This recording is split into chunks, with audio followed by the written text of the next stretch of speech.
Hoje a gente vai falar como o seguro garantia pode apoiar e apoia o setor de energia elétrica no Brasil. A gente vai passar por toda a cadeia: geração, transmissão, distribuição, comercialização e consumo. Nosso convidado de hoje dispensa apresentações, Ivan Lima, da Suíça Re. Seja bem-vindo à Casa do Seguro Garantia. Pode entrar. Que bom que você veio. Hoje a gente vai falar então sobre como o seguro garantia pode e apoia o setor de energia elétrica no Brasil. A gente vai passar por toda a cadeia, vamos falar sobre geração, sobre transmissão, distribuição, comercialização e o consumo. E é por isso que a gente recebe hoje, na Casa do Seguro Garantia, o Ivan Lima, que é gerente de garantias estruturadas na Suíça Re. Ele é pós-graduado em gestão de negócios em energia elétrica pela FIA Business School e membro da Comissão Técnica de Seguro Garantia da FENSEG. Ivan, muito obrigada por ter aceito o nosso convite. É um prazer enorme ter você hoje com a gente.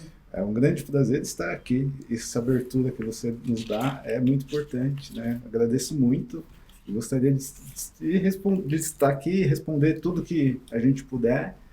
A sua contribuição vai ser muito relevante, eu tenho certeza. Tomara que sim. Eu acho que um pouquinho que eu sei eu posso transmitir e vai fazer, eu acho que toda a diferença aí para quem não conhece o setor e ajudar a quem pode se desenvolver ou de repente até gostar, né, do assunto. E quem sabe tema complexo, estudar. Né? É um tema complexo. Não, eu acho que é um pouco, né? Um pouquinho. Boa. Bem, então vamos aquecer os motores, né? Já que é um tema complexo, eu acho que o bacana, Ivan, é a gente começar explicando como é que funciona o setor de energia elétrica no Brasil, desde a geração até o consumo, e explicando o papel, né, do Ministério de Minas e Energias e dos demais órgãos de planejamento e estratégia. Da Câmara de Comercialização de Energia Elétrica, da Agência Nacional de Energia Elétrica e do Operador Nacional do Sistema Elétrico. Então, para todo mundo estar na mesma página, até se a gente fizer referência para eles durante o nosso papo, todo mundo saber quem é quem. Legal. Bom, o Ministério de Minas e Energia, então, ele cuida, né, de uma forma geral, né, de toda a energia que vem a ser produzida, né, seja de petróleo, seja de qualquer tipo de energia, né, então isso está lá no Ministério e é ele que faz, né, toda essa gestão, né, todo o planejamento, né, para que não falte energia, né, seja ela qualquer tipo de energia. Então, é ele que faz esse papel, né. E aí, embaixo do Ministério, tem, né, algumas agências, né, mas o que a gente vai focar hoje é na ANEEL, né, que é a Agência Nacional de Energia Elétrica, que é o nosso tema de hoje, tá?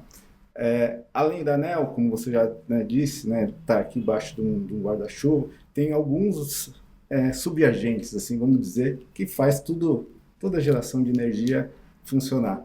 Porque quando você liga, né, sua energia aqui, você não quer saber de onde, muitas vezes você não quer nem saber de onde vem, mas você quer saber que vai funcionar. Já está disponível, né? Está disponível, né? Imagine se agora a gente para e acabou a energia. Sim. Não tem. Então, tem todo uma estrutura por detrás disso, né? Toda uma calabouço, né? Tem toda uma regulamentação que é feita.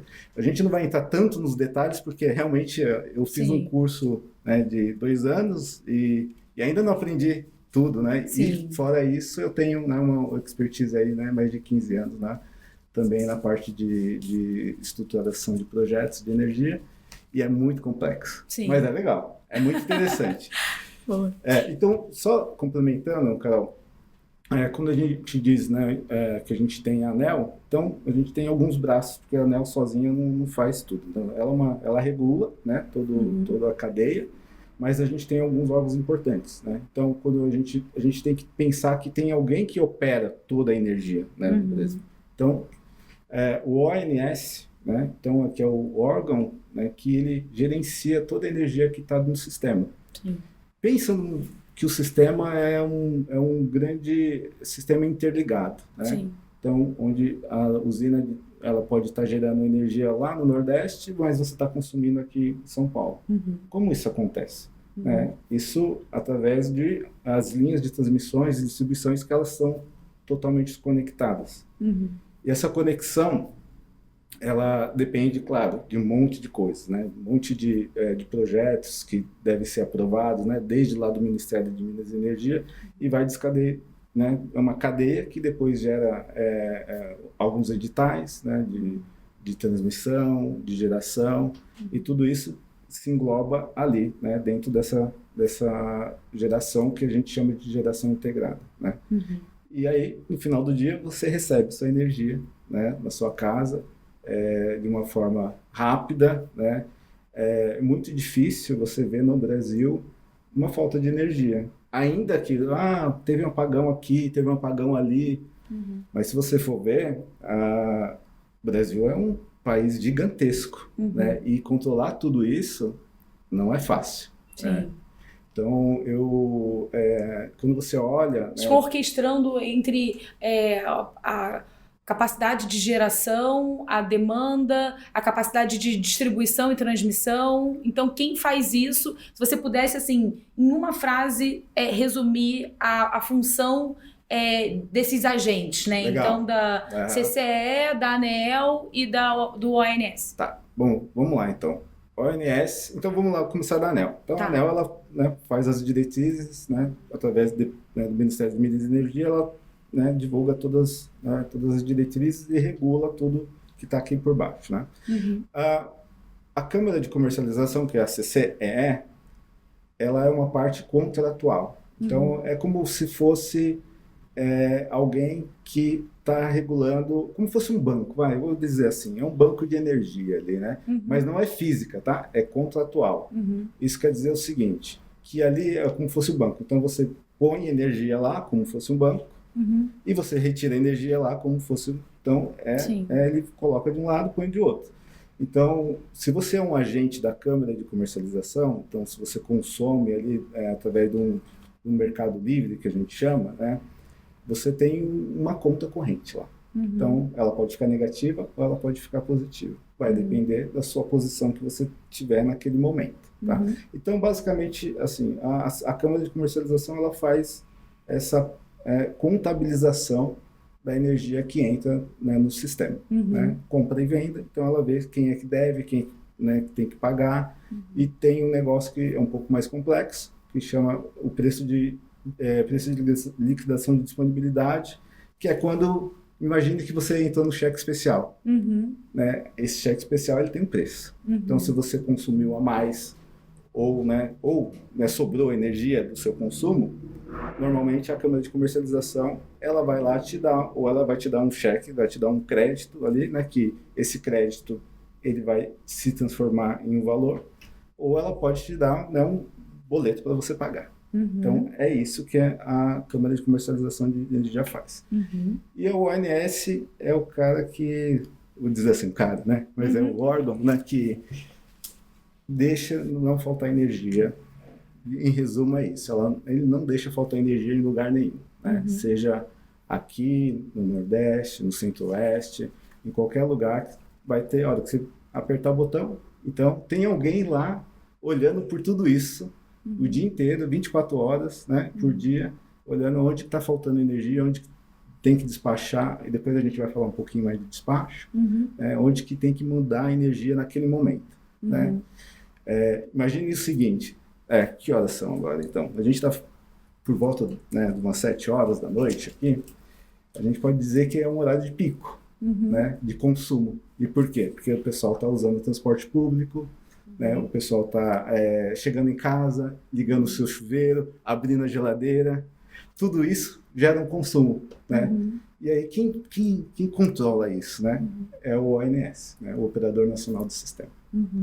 Então eu acho que isso é um resumo de como que é o sistema. Maravilha. E se a gente agora, então, acho que uma forma bacana da gente abordar isso é a gente quebrar, a gente vai falar sobre cada etapa do processo do setor de energia elétrica. Então, se você tivesse que explicar para uma pessoa menos familiarizada com o tema, como que funciona da geração ao consumidor, né? Como que a gente poderia apresentar esse tema? Legal. Eu acho que, em relação a isso, a gente poderia apresentar um slide aqui, né? Que pode deixar isso mais claro. E basicamente o que é? Então a gente começa desde a geração de energia, né? Então a geração, vamos pensar que a gente tem, eu acho que é mais comum, ficando na cabeça de todo mundo, as hidrelétricas, né? Eu acho que também agora está bem em voga as fotovoltaicas, né? Então, ó, painel para cá, usina para lá, né? Isso é que está acontecendo bastante. Então começa tudo por ali, né? Depois ele tem que escoar, né? Porque gerar só energia, né? Não tem que ir para algum lugar. E esse lugar é a transmissão. Então, quando a gente vai pensando, a geração normalmente é feita por um agente do sistema. Depois a gente tem a transmissão, que é feita por um outro agente do sistema. E depois a gente chega na distribuição, que é quando a gente vê aqui, é mais comum para a gente, né, mais claro, que é os fios aqui dos postos que a gente vê no dia a dia. Né? E aí chega no consumidor final, né? Somos nós, né? Pode ser uma indústria. Então, essa é a cadeia, né, que se passa a energia elétrica, né? Desde a geração até transmissão e distribuição e o consumo final. Esse é o resumo, né, de como que é feito. Mas a gente tem algumas diferenças, né? Porque você pode falar, mas e quando eu gero energia através do meu painel solar? Eu acho que isso é bastante comum, né? Você vendo falar, isso não passa por tudo isso, né? Sim. Não passa.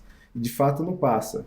Então a gente chama isso que é um consumo direto, né? Você está utilizando da sua própria, né, às vezes do seu lugar, né, para fazer uma usina. É uma usina, ainda que seja pequena, é uma usina, né? Pode ser no seu teto, pode ser até fora, né? Mesmo se você tiver um quintal, você consegue fazer também. Isso a gente chama de geração distribuída, tá? Que é a geração direta. Isso é um tema diferente de consumo, uma forma diferente de consumo, e que tem uma regulamentação específica para isso. Né? Então, eu não posso simplesmente ir lá, né, fazer sem que eu tenha verificado, né, junto com a minha distribuidora e aprovado, inclusive, um projeto. Né? Claro. Então, tem toda uma regulamentação para ser feita nessa cadeia. E dentro dessa cadeia, então, que a gente passou, né, na sua fala, né, pela geração, transmissão, distribuição e consumo, o papel da comercialização. Legal, muito boa a pergunta. Então, tudo isso precisa, de fato, né, gerar dinheiro, porque no final do dia ninguém faz nada se não tiver alguma coisa para incentivar. Então, quando a gente fala da comercialização, a gente tem que separar dois mercados. Né? A gente chama o mercado, que são o mercado regulado, né, e o mercado livre. São dois mercados separados, embora, só relembrando que o ONS ele opera todo o sistema. Então, quando a gente fala de energia, tudo entra no mesmo lugar, tá, pessoal? Então, assim, isso não muda. Mas o que muda é só a questão dos contratos. Né? Então, quando a gente fala de mercados, eles são contratuais. Então, o mercado... vamos começar pelo mercado regulado, que esse eu acho que é mais comum, né? Todo mundo deve pensar, falar, mas o que é? O mercado regulado nada mais que é a compra e a venda de energia dentro de um sistema mais fechado. Né? Isso pode vir através de um edital, né, da ANEEL. Isso é o que acontece. Então, imagine o seguinte, né? A distribuidora de energia, né, vamos pegar aqui em São Paulo, por exemplo, a gente tem a Enel, né?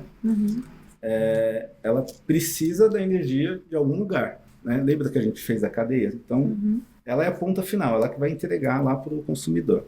Ela precisa comprar essa energia, né, de algum lugar. Né? E aí, quem faz essa compra de energia por ela, não é ela propriamente, então é feita através de um edital. Né? Um edital que a ANEEL, né, ela publica esse edital, e antes dessa publicação, as distribuidoras, né, elas informam para a ANEEL qual é a necessidade de consumo dela em um determinado momento.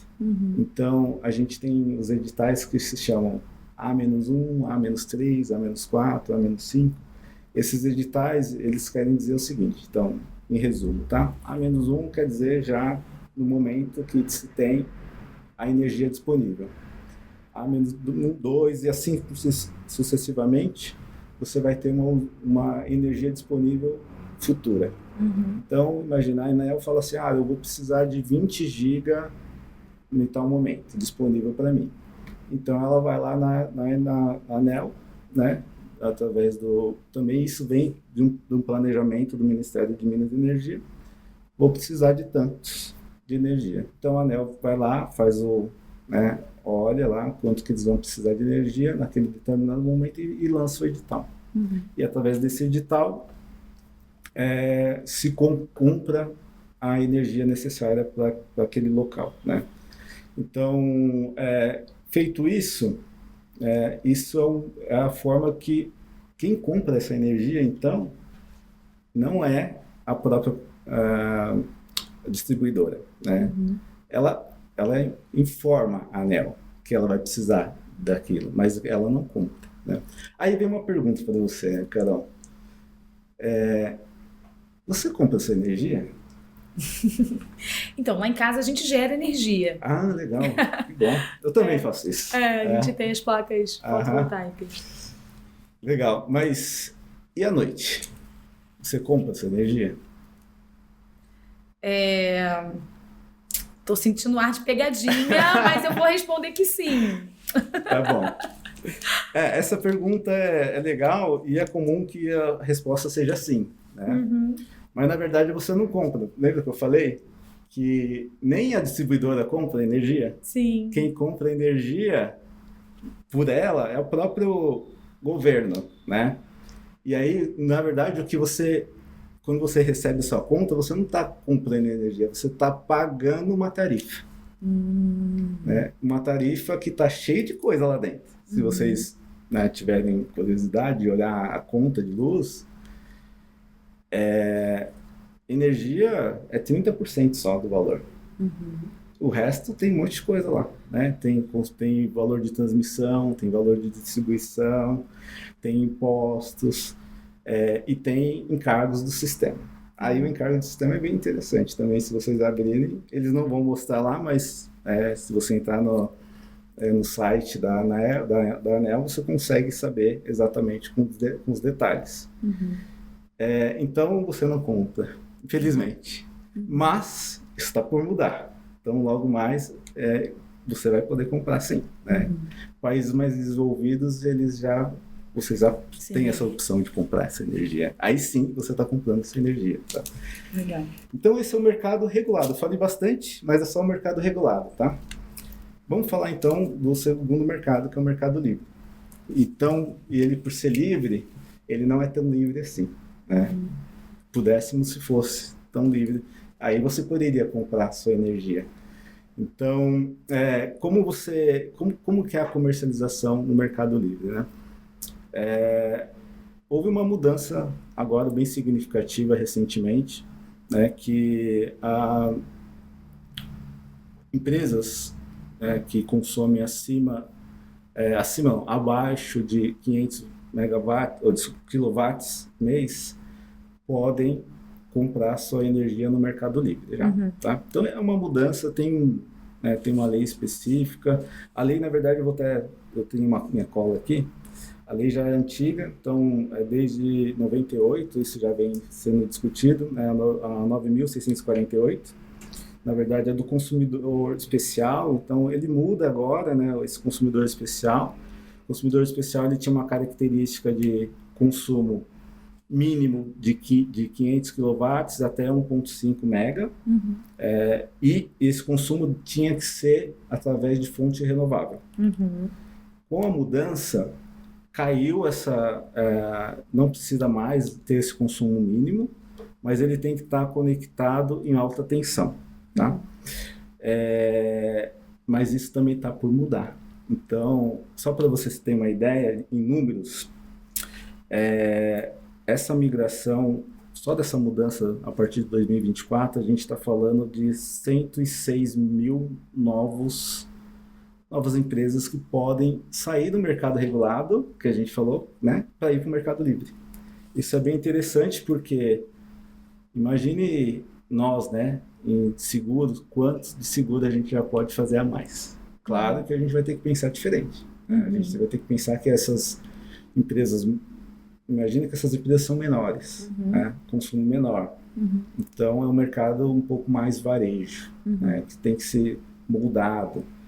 Então eu acho que tem possibilidade de fazer novos negócios em relação a isso. Só que tem porém, tá? Eu sei que tem um porém, que é a necessidade de um agente. Olha, você tá bem, hein? Olha, eu tô achando que a gente tá bem conectado aí, né? Não, É a função do broker. Boa, muito bom. Mas é isso mesmo. Precisa de alguém representando essas pequenas empresas, né? Sim. E aí, quem que vai ser esse representante, né? Você sabe quem é esse representante? Como que isso acontece? Tem ideia? Bem, eu imagino que da mesma forma que a posição do corretor de seguro é mitigar o risco de hipossuficiência numa contratação especializada, né? Então, fazendo um paralelo, é isso aí. Imagino que tenha necessidade de conhecimento da regulamentação, de uma série de questões que é difícil de você expandir isso para um volume maior quando a gente entra para pequenas e médias empresas. Então, a gente centralizar isso nos agentes que eventualmente vão ter uma acreditação, uma homologação para atuarem dessa forma, vai garantir uma maior segurança para o sistema, né? Que as pessoas façam essa compra no Mercado Livre de forma responsável, consciente dentro da regulamentação. Muito bom. Olha, eu acho que podia dar aula já, inclusive. Você é muito generoso. Mas é exatamente isso. Você falou tudo. O que acontece realmente é que precisa de alguém que saiba, né? Porque existem vários riscos, né? No mercado, quando você vai para o mercado livre, você tem risco de exposição, né, de mercado. Que isso, assim, o que é um risco de exposição? É basicamente aquilo. Lembra que a gente falou da Câmara de Comercialização? Que tem os débitos e os créditos, né? Então, o empreendedor, ele está realmente preocupado nas atividades dele, né, do dia a dia. Então, em função disso, né, o papel do agente, né, do varejista, ele se transforma ser muito importante, porque não adianta só, né, vender a energia, né, falar que vai ser mais barato, mas ele ficar em todos esses riscos, né? E aí acaba sendo um entrave, né? Porque ele fala, olha, apesar de eu ter uma redução na minha despesa administrativa em função de acessar um mercado que eu tenho opção de compra e, portanto, eu posso ter uma redução, né, na minha despesa com energia, se eu adiciono muita complexidade, o empreendedor ele pode desistir, né, de migrar. Então, é até um facilitador para que faça com que esse processo seja um pouco mais suave. Eu concordo com você. E, de fato, né, minha esposa mesmo é empreendedora, então ela está tão preocupada com o negócio dela que ela não quer ter mais uma preocupação, né? Mas, por outro lado, assim, esse agente, né, ele vai ter que tomar essas responsabilidades para ele, né? Então, imagine o mercado varejista, muitas empresas, pequenas empresas, né? E ela vai tomar uma posição aqui junto à Câmara de Comercialização. Então, o risco, quem está tomando, não é simplesmente o empreendedor, mas sim a comercializadora varejista. Então, a comercializadora varejista é que fica no risco de exposição a mercado. E, para mim, abre umas necessidades novas. A comercializadora varejista, mas o agente não. O agente ele faz só a intermediação e ele tem o risco regulatório.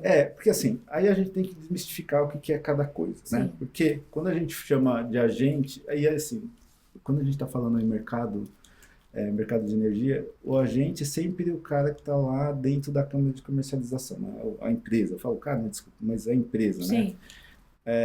Então, ele é o agente. Então, essa comercializadora varejista é o agente representante das empresas. E ele vai tomar a posição. Agora, o que acontece, né, nesse mercado, é um mercado novo, tá? Existe outro tipo de agente, que é aquele que vai vender, aquele como fosse um comercial, um representante do varejista, né, que vai lá convencer, né, o empreendedor para que ele migre, Então existe agora, né, um novo mercado também que se abrindo. Mas se você for olhar, fala assim, pô, existe esse novo mercado, ele só está sendo uma migração, porque o mercado já existe, quer dizer, as empresas já existem, né? A gente não tá nascendo novas Não é que empresas. está criando demanda, Exato. é que essa demanda agora vai poder migrar para essa nova forma de contratar. Na verdade, eu ia falar nova forma de contratação, mas como a gente não compra energia, né? Nova forma de acessar a energia. Agora ele passa a comprar. Agora ele passa a comprar. Sim, agora ele passa a comprar. Exatamente. É através do representante dele, né? Sim. Né? Que é o comercializador varejista, né? O que a gente via antes era os comercializador atacadista. A gente, ainda existem, né, e vão continuar existindo, que esses comercializadores que compram grandes volumes, né, de energia para grandes companhias, né? Inclusive tem empresas, né, grandes empresas que elas internalizam até a própria comercialização, tão intensiva em energia que ela precisa ter uma empresa lá, uma comercializadora para ela, só para atender a demanda dela. Então, Ivan, deixa eu te fazer uma pergunta. Então, se a gente tivesse que... Quando a gente fala sobre consumo de energia, se a gente tivesse que resumir, existem basicamente 3 formas de se acessar a energia.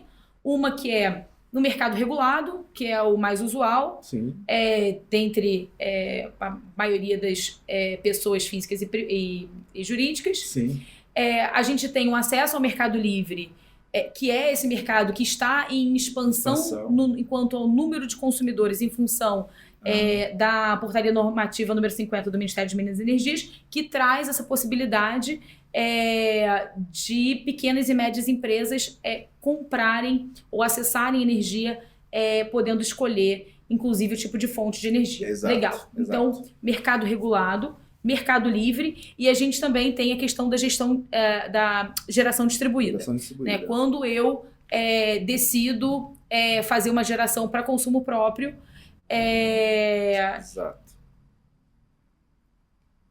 Então, acho que sobre consumo, a gente deu um panorama geral, sim, do que se trata. E aí, se a gente tivesse falado como que o seguro garantia apoia o consumo de energia, eu falaria aqui de 2 frentes, né? Do mercado livre de energia, usualmente, né, quando a gente falava de empresas de maior porte, com consumo de energia mais relevante, indústrias, shopping center, que acessavam, que eram as empresas que acessavam o mercado livre, dei 2 exemplos aqui, era comum exigir a garantia para cobrir a garantia de pagamento da energia que está sendo contratada. Exato. E aí, quando a gente vai para essa garantia, ela girava em torno de o valor equivalente a 3 faturas, que eu entendo que ali é o prazo que precisa acontecer para que consiga ser desligado em caso de inadimplemento no pagamento, exato. Consiga cessar o fornecimento de energia. Então seria o prejuízo ali que seria gerado pelo inadimplemento. Quando a gente avança para esse número maior de consumidores, e esse consumidor mais de varejo, né, de pequenas e médias empresas, qual é o papel do seguro-garantia nesse novo cenário? E aqui eu tenho algumas experiências que depois eu posso compartilhar de como eu tenho visto isso, mas queria muito ouvir o que você tem observado e também as suas perspectivas de como isso vai se acomodar. Legal. Eu acho que, foi bem interessante você colocar, né, esse panorama do que era, né, e o que vem a ser, que agrega. Né? Eu acho que a gente não deixa de ter, né, o consumidor grande, então a gente vai continuar tendo esse tipo de demanda, e agora é uma nova demanda que se vem, que aí vai depender muito eu acho que muito do varejista, né, de quem é a empresa varejista em si, que ele vai tomar uma certa posição. Né? Como eu falei, ele que é responsável, né, perante a Câmara de Comercialização sobre a sua carteira. Então ele vai ter que olhar naquela carteira e vai ter que identificar os seus riscos que eles estão tomando principalmente se a carteira dele está muito com alguns problemas financeiros ali, né, dos seus consumidores, né, quem é o tipo de consumidor que ele está colocando naquela carteira, e aí ele vai ter que buscar algum mitigador, né, seja um mitigador que ele pode fazer eventualmente através de alguma conta, ou propriamente de tentar o desligamento, que não é tão simples, tá? Ainda a regulamentação ela está progredindo, então o desligamento ele não é hoje, vamos dizer assim, tão claro como que vai ser, né? Como que pode acontecer. Isso é uma evolução. Então, eu acho que vai depender muito de qual é a posição daquele cliente, que a gente já estou chamando ele de cliente porque ele pode ser o nosso cliente, né? Esse varejista, né? Essa empresa. Eu acho interessante, Ivan, porque na minha experiência desses primeiros 6 meses, o que eu tenho observado é que enquanto para empresas de maior porte é comum a exigência de garantia de pagamento da compra de energia, para o varejo, as comercializadoras estão olhando com um olhar mais de seguro de crédito, de proteção daquela carteira de recebíveis. Sim. O que, né, o seguro de crédito e a segura garantia financeira, que não deixa de ser uma garantia de pagamento de energia, eles são um é o inverso do outro, né? Então eles têm a mesma função, né? A diferença é que você exige a apresentação pelo seu cliente e no outro você olha a sua carteira de recebíveis como um todo. E por ser varejo, eu tenho enxergado mais essa... Eu acho que ainda está tomando forma, mas são as duas formas de mitigação do risco que a comercializadora, né, tem que escolher qual instrumento que ela vai adotar.